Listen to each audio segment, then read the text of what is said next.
Անդիմադիր գործիչ Բորիս Նեմցովն իր վերջին հանգրվանը գտավ Մոսկվայի Տրոեկուրովսկի գերեզմանատանը։ Մինչ այդ Սախարովի անվան կենտրոնում անցել էր նրա քաղաքացիական հոգեհանգիստը։ Հազարավոր մոսկվացիներ էին եկել Նեմցովին հրաժեշտ տալու։ Огромные потери, невосполнимые для всех нас, страшное политическое убийство,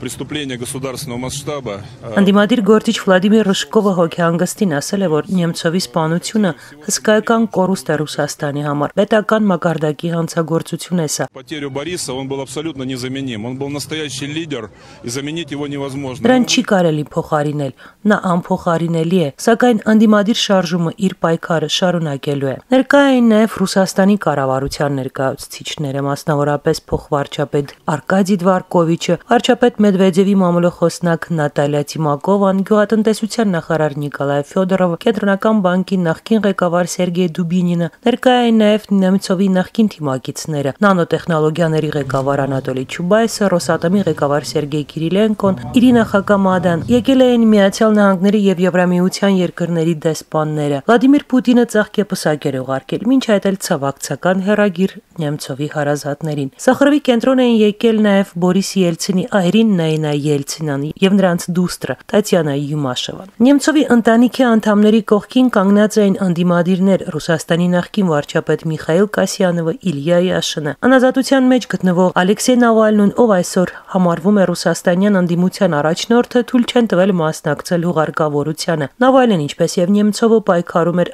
կոռուպցիայի դեմ։ Հետաքրքիր է, որ այսօր Նեմցովին հրաժեշտ տալու էին եկել նաև խոշոր բիզնեսի ներկայացուցիչները, մասնավորապես Ալֆա բանկի սեփականատեր Петр Ավենը։ Атмосфера ненависти, которая нас окружает сейчас, собственно, и послужила, мне кажется, на самом деле спусковым крючком.